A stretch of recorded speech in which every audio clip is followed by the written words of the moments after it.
The president of the Government Accountability Institute will be going back to Donald Trump as his words merit. Peter is also the executive producer of Clinton Cash, which is based on his best-selling book. And let me tell you, ladies and gentlemen, both of those, the book and the movie, are terrific and worth your time. So I couldn't recommend them to you too highly. They are absolutely a must-see and must-read. Peter, good to have you with us. Thank you, Lou. Great to be on with you. You know, as you are watching these reports on the $400 million, $400 million in dollar equivalents called francs and euros and a few other currencies, this administration paid ransom to the Iranians for hostages. How did you react as you watched that? Well, you know, shock, but also kind of business as usual. I mean, look, they say that it wasn't a ransom payment, which leads me to wonder, then why are you doing it, you know, in a hidden way, in an unmarked plane, you know, with these foreign currencies? They were clearly trying to hide this financial transaction and the timing of it. And it relates the same thing with the Clintons and the flow of the money to the Clintons. It's about timing.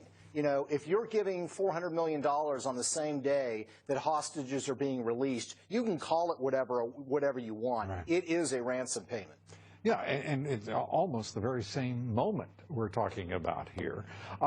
And as we look at what is happening with Russia now, all of the decisions that the Russian hackers were responsible for revealing the DNC emails, which expose a DNC in collusion with the Clinton camp and subverting the will of millions of voters who just happened to have voted for Bernie Sanders. Russia keeps coming up, and then we hear the suggestion from the camp, and it becomes a liberal media narrative. Well, wait a minute. Maybe, effectively, maybe Trump is soft on Russia.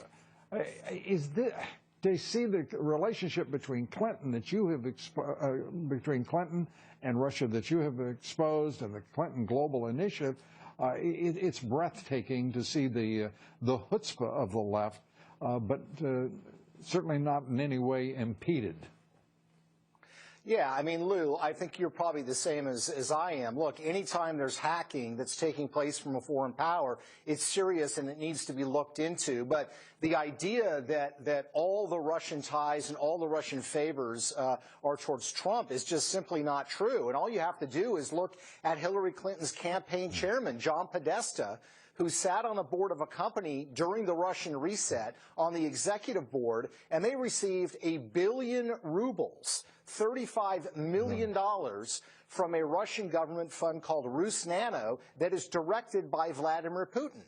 Or you look at the Skolkovo initiative involving all this money to the Clinton Foundation, getting technology to Russia. The Russians are going to play both sides. They're going to look for favor on either side. You know, I realize it's been an early report that you did, but what still fascinates me is Uranium One and the lack of mainstream media reporting on $145 million that flow to the Clinton Foundation.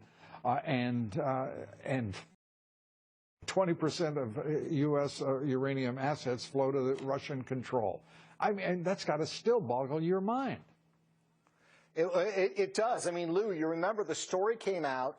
The New York Times, 2 Pulitzer Prize-winning investigative journalists, did a 4,000-word front-page piece confirming everything: the transfer of uranium, the hidden contributions that the Clintons didn't disclose from the people involved. I would hazard to say, Lou, that any politician in America that was subject to an investigative report on the front page of the Times, 4,000 words long, on something of this magnitude would warrant serious questioning by the mainstream media. And yet, Hillary Clinton has not been asked one question about it through all the debates, through all the media sit-downs. It's really shocking. And to that point, it's been 230 days since she had a press conference. So no wonder she hasn't been answered the question, well, in a flowing, personal manner by any journalist.